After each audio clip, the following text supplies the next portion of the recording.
La República aprobó el proyecto de ley que regula el uso medicinal y terapéutico del cannabis. Fue una jornada que ha sido calificada como histórica. El Congreso de la República, por abrumadora mayoría, ha aprobado la ley que regula el uso medicinal y terapéutico del cannabis y sus derivados. Fueron necesarios 66 votos a favor, 4 en contra y 3 abstenciones para que el Pleno del Congreso aprobase el proyecto de ley que regula el uso medicinal y terapéutico del cannabis. Esta ley es importante porque muchos peruanos que adolecen de una serie de males han visto en este producto cifradas sus esperanzas para tener una mejor calidad de vida. Como se recuerda, la pasada semana el proyecto fue aprobado por la Comisión de Salud y Población. Además, la Comisión de Defensa Nacional le dio luz verde por unanimidad al proyecto, que fue enviado por el Ejecutivo el último 17 de septiembre. Todas las bancadas han tenido congresistas apoyando esta iniciativa. Esto acerca el Congreso a los ciudadanos y sin duda escriben una página en nuestra historia republicana. El parlamentario Bienvenido Ramírez fue uno de los 4 opositores a la normativa. ¿Cuál es el riesgo y cuál es el beneficio terapéutico que va a haber con ello? Señor presidente, para el dolor existen muchos fármacos para darle muerte digna a nuestros pacientes terminales, como la morfina, que sí está autorizada por la FDA y es respetable. Nosotros los médicos no podemos ir en contra del juramento hipocrático, señor presidente. La ley aprobada plantea entre sus diferentes disposiciones establecer un registro de pacientes y usuarios del cannabis en la que se otorgue información de la enfermedad, del médico tratante, la dosis y la frecuencia del tratamiento para el paciente. El cannabis medicinal le ha cambiado completamente la vida a muchas personas aquejadas por graves enfermedades. Adolfo Bolívar, en el siguiente informe, nos trae no solo estas historias, sino aquellos que además tienen otros beneficios por usar el cannabis medicinal. ¿Qué es lo que hizo el cannabidiol con su nieta? Lo volvió a la vida. Él es Luis Quento, promueve y defiende el uso medicinal de este derivado. Preside un grupo llamado Luz de Esperanza, la misma esperanza que le devolvió la vida a su pequeña nieta. Mi niña nació con una lesión cerebral. Me desahuciaron en todos sitios, ¿no? No había cura, solamente tenía que resignarme. Imagínense, mi nieta tenía hasta 300 convulsiones por día. Y es así que encuentra casos de pacientes en el extranjero que habían mejorado con el uso del derivado de la marihuana. Me dijeron que mi niña iba a fallecer de pronto antes de los 2 años. Cuando empezó con el aceite, más o menos al mes dejó de convulsionar y gracias a Dios hasta ahora está muy bien. Es lo más grande que puede haber dejado Dios acá en la tierra. ¿Para qué? Porque así como ha dejado las plantas para alimentarnos, ha dejado las plantas para poder curarnos. Luis nos cuenta que su costo es elevado, que hay que conseguirla de otros países. Uruguay, México, Brasil, Puerto Rico, Estados Unidos, Chile y Colombia son algunos de esos países donde está aprobado su uso. Para el médico Antonio Camargo es la solución y alivio para enfermedades. Básicamente hay 3 grandes grupos acá. 1, pacientes oncológicos. 2, pacientes que tienen problemas neurológicos.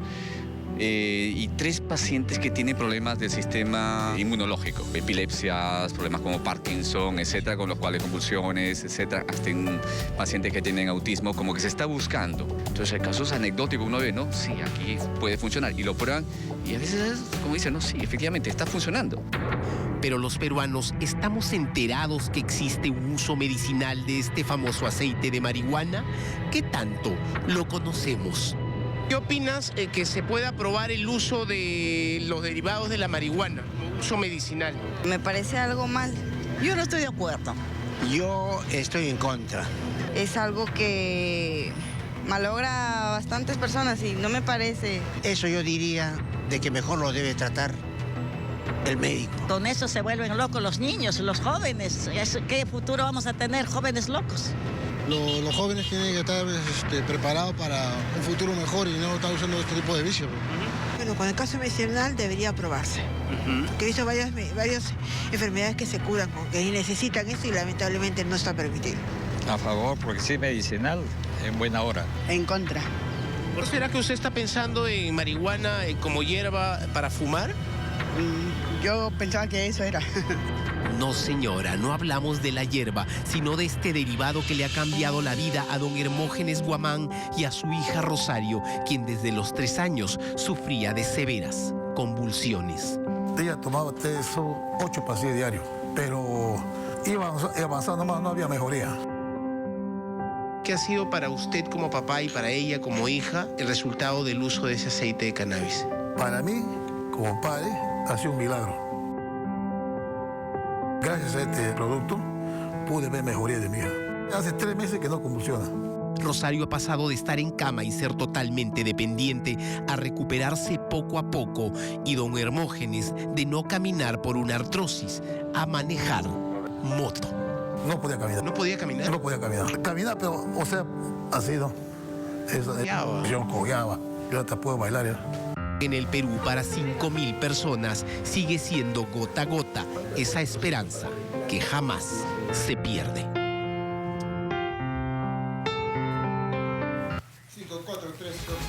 Además de los beneficios, vamos a hablar de los límites que se le ha puesto al uso medicinal del cannabis con esta ley que ha sido aprobada, que si bien es un primer paso, podría ampliarse. ¿Qué más se puede hacer con el cannabis? ¿A qué otras personas podría beneficiar el uso de esta planta, que además tiene diversas formas de emplearla, de trabajarla, y que también tiene diversos compuestos que separados de alguna forma pueden dar diferentes beneficios a diferentes condiciones? Lo vamos a conversar en nuestros estudios con el doctor Pedro Wong. Él es especialista y representante del Colegio Químico, y vamos a hablar del uso del cannabis medicinal. ¿Cómo está, doctor? Bienvenido. Gracias por estar aquí.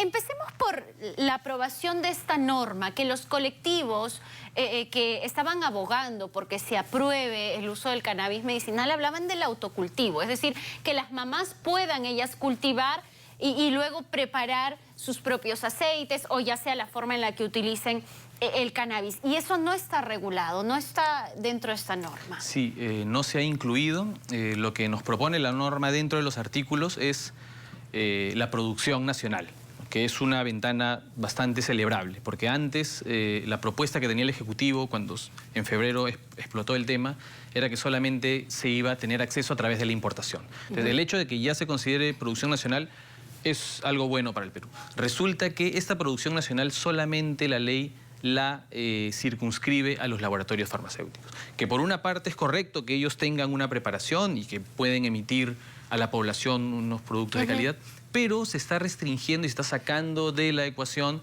a los pacientes, quienes son las personas que han traído este tema. O sea, no son las industrias ni el laboratorio quien ha traído este tema al Perú, son los pacientes que, al no encontrar una respuesta en la medicación actual, han empezado a investigar el cannabis y todo este tema. Por otra parte, el hecho de que solo se circunscriba al laboratorio farmacéutico quita todo el bagaje y toda la amplitud de usos que se puede tener con esta planta medicinal. Entonces, claro, porque lo que yo entiendo, y perdóname que te corte, pero de repente para que nos quede claro a todos, es que se está tratando al cannabis como una medicina que uno va y compra una pastilla, pero no como una medicina alternativa en el cual uno de repente el aloe vera lo puede preparar de 1000 formas y tomarlo para diferentes cosas. Como por ejemplo la valeriana. La valeriana nosotros la hemos tenido como un producto galénico en la farmacia, como una tintura. En farmacias magistrales se hacen preparados con valeriana.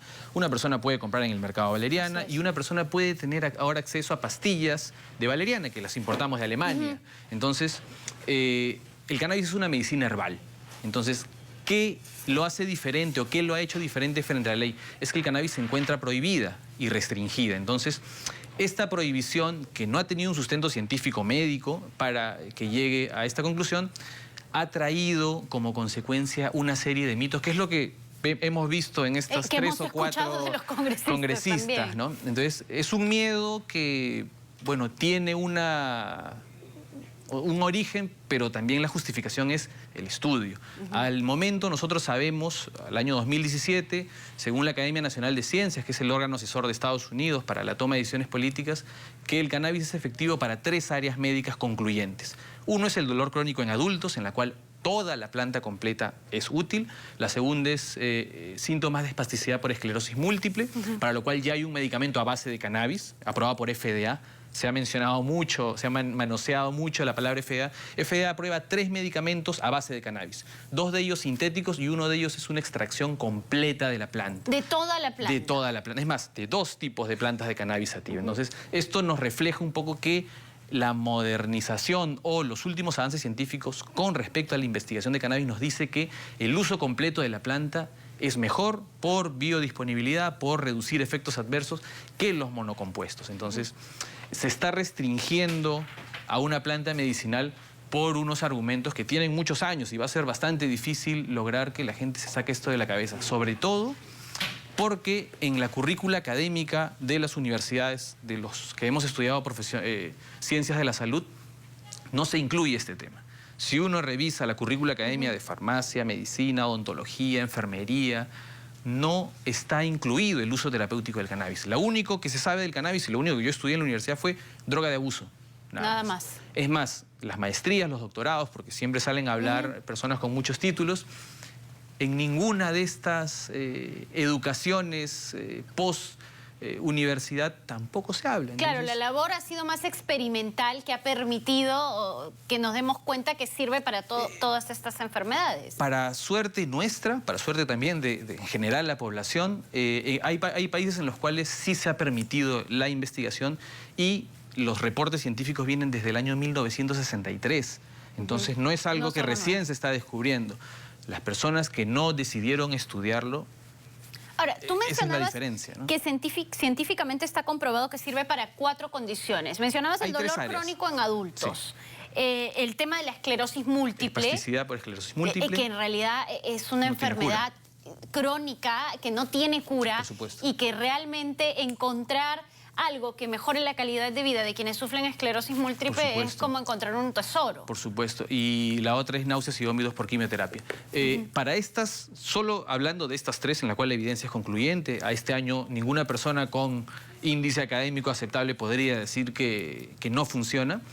Se ha demostrado, se está evaluando que funciona tan bien o mejor que algunos de los medicamentos, porque estas enfermedades no son curables. En las otras enfermedades, por ejemplo, la epilepsia refractaria, que es la razón por la cual nosotros hemos redescubierto. En epilepsia refractaria los niños usan 2 o 3 cuadros farmacológicos a máximas dosis y no responden. Esto es epilepsia refractaria. Y los médicos les dan 2, 3, 4 medicaciones sabiendo que es bastante peligroso. El cannabis ha llegado a las manos de los médicos cuando todas estas medicinas no tenían ya ninguna respuesta. Han usado el último recurso y ha funcionado. Entonces, de esa forma hemos recuperado otra vez el conocimiento científico del cannabis. En estas enfermedades, como por ejemplo la epilepsia refractaria, y hay una lista bastante grande, sobre todo neurodegenerativos e inmunorregulación, la evidencia todavía no es concluyente. ¿Qué significa en el caso del esto? Alzheimer, por ejemplo, dicen que podría mejorar, por pero supuesto, no hay está evidencia realmente bastante buena de que mejora bastante de los síntomas, pero la evidencia todavía no es concluyente. ¿Y cuál es el problema? Porque esto se malentiende mucho. Cuando dicen que la evidencia no es suficiente, dicen no hay evidencia. Y eso no es verdad. Hay evidencia, pero el estatus de concluyente lo deja ya un estudio en humanos, doble ciego, randomizado, para lo cual se necesitan permisos. Y esto es el problema. Como el cannabis se encuentra en una categoría 1A desde la Convención de Estupefacientes del año 61 a todos los países firmantes, es muy difícil hacer investigación.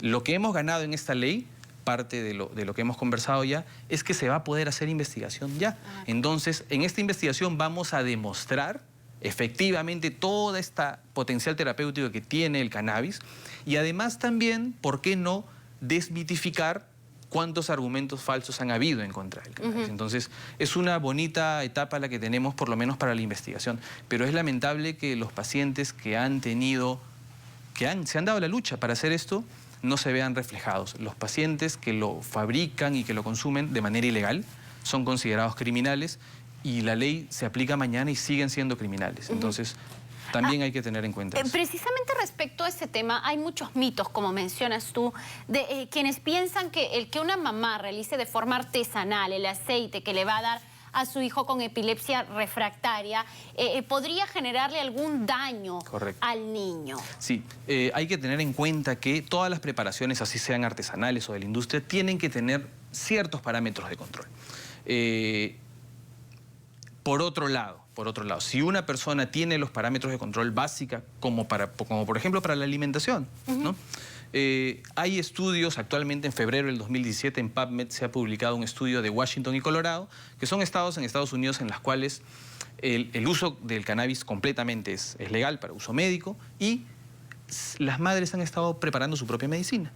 Lo que arroja estos estudios es que tienen, para epilepsia refractaria, ojo, epilepsia que ya no responde a otros cuadros, tienen una eficiencia terapéutica del 86%. En el 10% anuló totalmente las convulsiones. Entonces estamos hablando de que tenemos la suerte de que la naturaleza nos está proveyendo una planta muy bondadosa.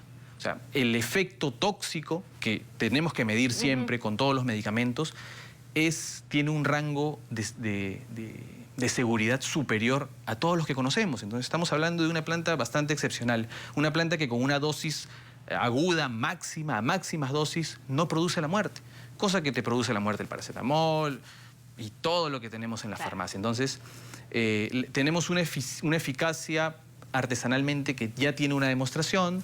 Resulta que si es que nosotros lo enfocamos con el ojo de medicina occidental tradicional, tendríamos que esperar todos estos años. En la ley se hablan de los laboratorios que lo van a producir. Para que un laboratorio tenga una producción bajo los estándares del laboratorio, tendrían que certificar una cadena de cultivo.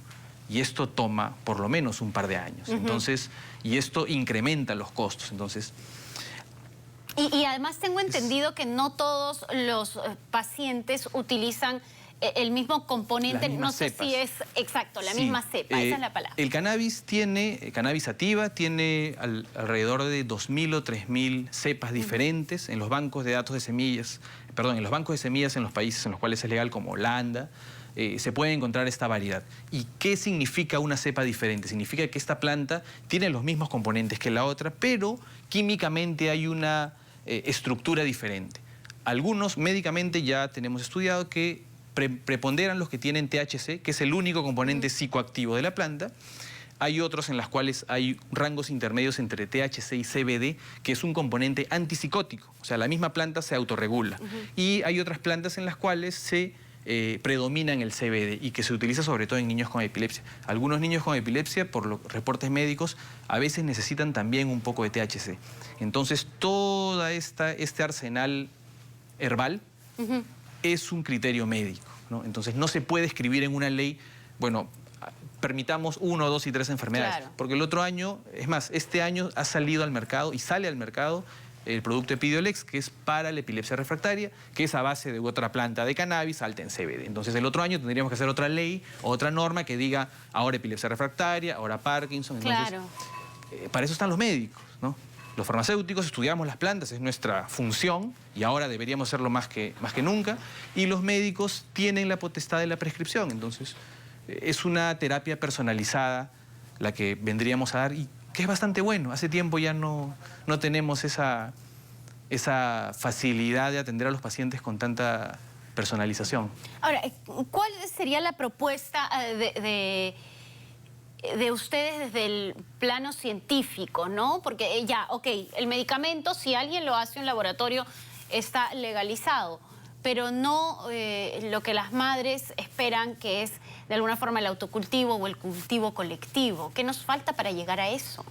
Bueno, yo creo que se ha votado en el Congreso, es una norma positiva, es un avance histórico para el Perú. De verdad, yo pensé que no pensé que iba a darse toda esta situación tan rápido, pero ya la ley lo ha circunscrito a los laboratorios farmacéuticos y han tenido esos candados, ¿no? Para los miedos que hay de circunscribirlo. En verdad, lo ideal sería, tenemos una ley muy cercana que es la de Colombia, que hace poco ya emitió su reglamentación y todo esto va a tener que ser jugado en la reglamentación, en la cual Colombia permite que las pacientes tengan acceso a los productos de laboratorio.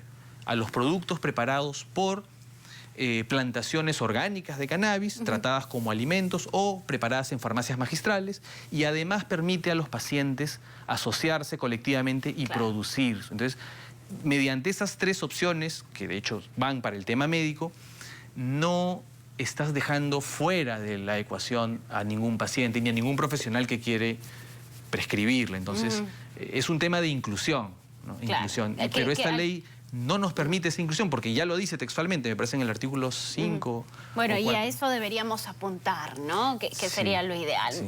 Muchísimas gracias por estar con nosotros y por hablar de este tema, doctor, que en realidad beneficia. Yo tenía estas cifras, 100.000 personas que están en realidad de alguna forma identificadas. Pero como lo comentábamos aquí con el doctor Wong, podríamos seguir hablando de nuevos casos y de nuevas enfermedades que también se verían bastante mejoradas la situación de los pacientes utilizando el cannabis medicinal. Esperemos que esta sea la primera puerta que hay que abrir. Momento de revisar nuestros titulares actualizados.